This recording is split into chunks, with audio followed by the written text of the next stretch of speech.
Hello, Bulldog Nation. Welcome to another episode of the Coach's Corner. I'm here with Coach Seth Parker. Today we're going to talk about what happened with the Columbia game. We're going to look ahead a little bit at Brewer and get everyone ready for a great season. So, diving right in, what did you think about that crowd for an away game?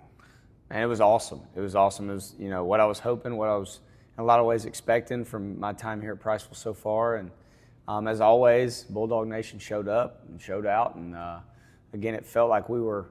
We certainly had the bigger crowd, and it felt like we were kind of at our home stadium a little bit. And I thought it was phenomenal. I appreciate you guys coming out. When I got there, I was speaking with someone and like, man, this place is big. I don't know if we can. We're just a 5A school. I don't know if we can fill these bleachers up, and we tried. Yeah, you tried. Now I'll say that I've never seen that place completely full. So. What we had was definitely a good crowd. Absolutely. Even in that stadium. Talking about the Columbia game, let's recap that a little bit. What did we do good on the offensive side of the ball? What did we do good and bad? I think we ran the ball well. I think we had a push kind of from the start. I thought our offensive line, we challenged them last week, and they met the challenge and did a good job of getting a hat on a hat. And I think our backs ran the ball really, really well. I was really pleased with all three running backs, Bronson Carroll, Colton Madewell, and Xavier Campbell. I thought all three of them ran the ball really, really well. Even late in the game, Boss Clemens, I thought ran the ball well. It runs in his blood.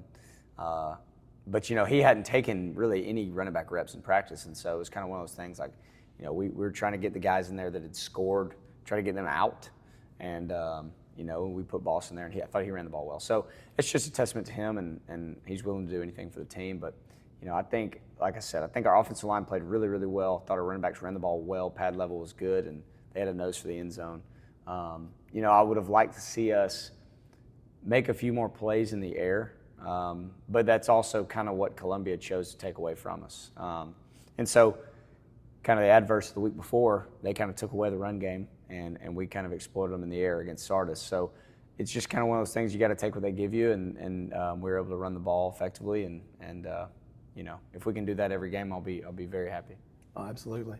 I speaking with one of the radio guys, he's like, "What did you think about that running performance?" And I was like, "Well, for a team that can't run block, we did pretty well." Mm-hmm. But I thought about that for a second. I said, "You know what? Those guys got better." Mm-hmm. Thinking about how the game progressed, each run got progressively longer and longer and longer until those 2 and 3 yard runs at the beginning of the game were getting 7, 8, 10.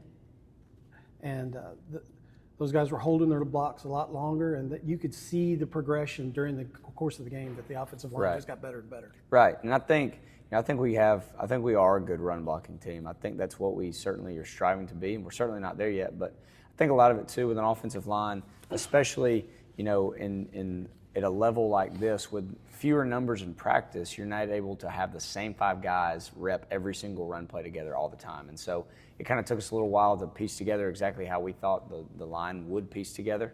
And so it takes some continuity and a lot of reps to kind of get a chemistry amongst those 5 guys, but not just those 5 guys.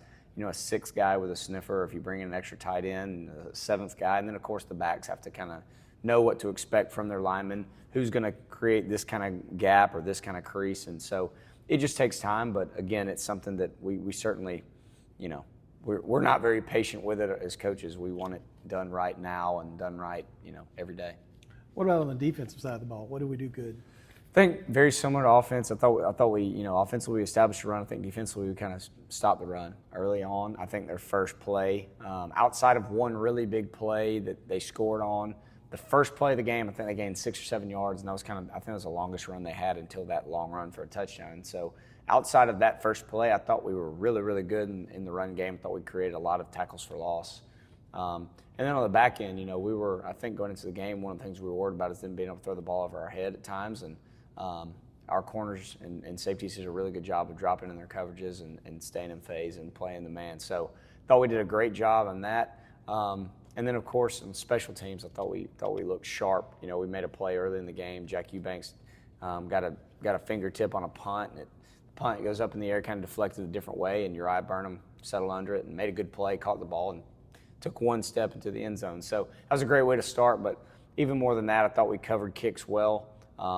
We did not punt, which is a good thing, but I probably would have liked to punt at some point just to kind of get that on film and get those guys some reps. But all in all, I thought it was all three phases solid performance. But we talk about it every week. That means absolutely nothing this week. So we've kind of already, outside of me talking about it, we've moved on from it and are trying to fix the mistakes that we made to get better and be ready for Brewer.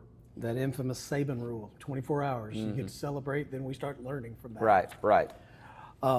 Looking ahead to Brewer, what do they do that you think we need to prepare for? Yeah, I think they throw the ball really well. I think their quarterback is one of the best players. I would say in our region. I guess we're not in the same region, but I think he's one of the best players in regions 7 and 8 combined. I think he's a really good player, very athletic. I think he's a dual sport guy, if I remember reading that correctly, and I think he throws the ball well. Looking at him on film, of course I've never seen him play in person, but looking at him on film, I think he certainly looks the part. He's got the size, he's got good mechanics, gets rid of the ball on time, and I think they've got some receivers that can make some plays. I think they've got some speed, and that's certainly going to be a test for us. We're going to have to try to keep them in front of us, but ultimately, like everything, it comes back to, we got to be able to stop the run and we got to be able to establish the run. So I think Brewer certainly presents a really, really big challenge for us.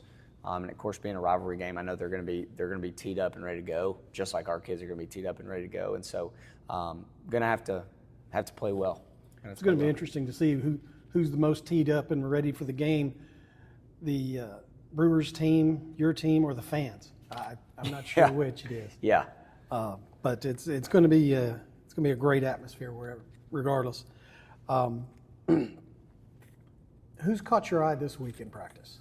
Yeah, I mean, that's always a question. Now knowing that you're going to ask that each week, I'm starting to kind of open my eyes a little bit and say, man, who am I going to highlight this week? Who am I going to highlight? And I'm going to talk about a guy that really never complains, does everything we ask him to do, really doesn't say a whole lot, but gives us a good look and scout.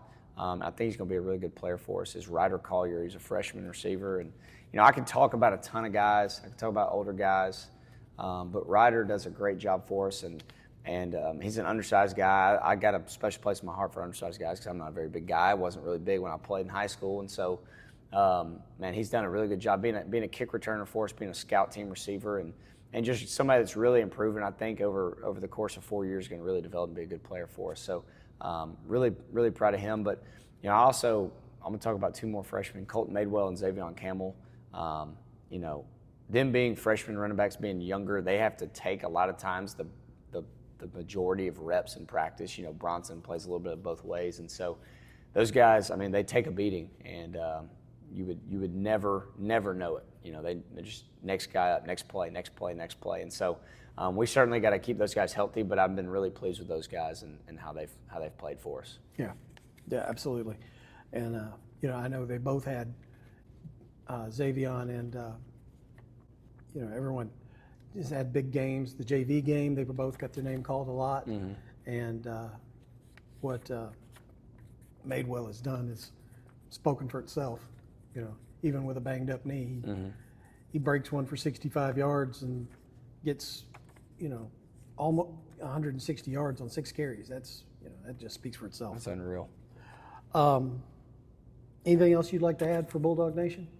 No, we know this is a big one, and of course this is my first taste of this rivalry, and I'm really excited to get to be a part of it. But I'm not even going to challenge our fans to be there and show up and show out. I know that they certainly will. I know that they'll be there, and I know this rivalry goes back. And obviously the School of Priceville's only been back around since 2002. Yes, sir. And so I know that Priceville as a high school is not extremely old, but this rivalry feels extremely old because so many of our parents went to Brewer. So many of the people in this community graduated from Brewer but live in Priceville. And so I know there's some deeply rooted, I don't want to say hatred. I don't think it's actual hatred, but definitely dislike of the two. And I'm just really excited to be a part of it myself. And, we talk to our kids all the time about you have to, and this is a Saban quote, but it does make so much sense, is that you have to play with emotion, but you can't play emotional.